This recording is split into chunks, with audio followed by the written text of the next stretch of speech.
Уважаемый суд, я являюсь защитником Бараха Чемурзиева в суде первой инстанции. В силу обстоятельств я не могу присутствовать сейчас в суде, в апелляционном суде, но хотел бы высказать свое мнение в соответствии с законом. Мое мнение, что суд первой инстанции проводился ангажированно, значит, защита, он не обратил внимания на весомые доказательства, которые представляла защита невиновности обвиняемых. Более того, на самом деле ситуация была как бы столь нетривиальная. Именно эти люди способствовали тому, чтобы не было столкновения, в чем их обвиняют. В насилии, там, применении насилия там, или способствовали насилию.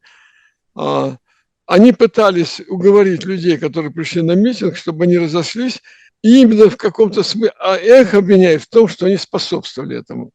Поэтому это разительный совершенно пример несправедливого правосудия.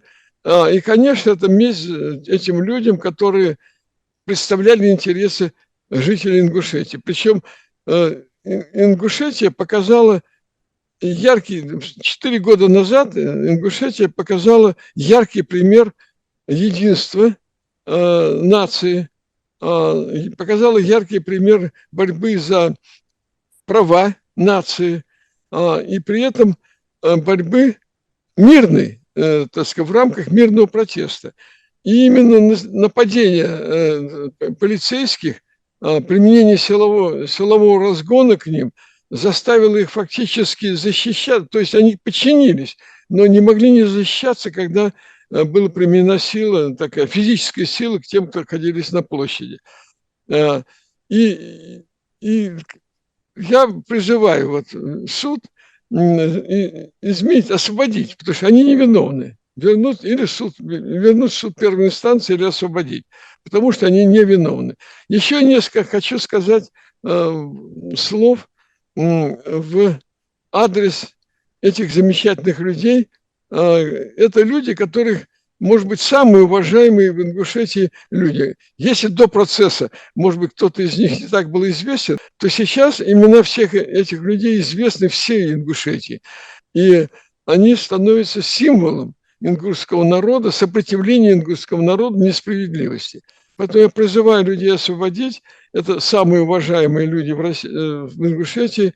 Я был счастлив, что я попал на этот процесс в качестве защитника. Счастлив от того, что познакомился с Барахом Чемурзиевым, ученым, отцом 3 детей. В каком смысле я у него обучался терпению, спокойному отношению к тем обвинениям, вдумчивому отношению к его роли как лидера ингушского народа. Поэтому я был счастлив не только познакомиться с ним, но и вообще с ингушским народом, потому что я с ними общался, когда приезжал в суд. И я надеюсь, что ингушский народ, так как такие люди в Ингушетии есть, значит, ингушский народ, я могу поздравить с тем, что у него есть такие защитники именно народа.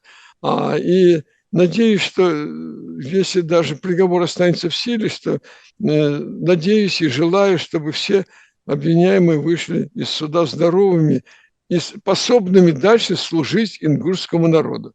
Спасибо.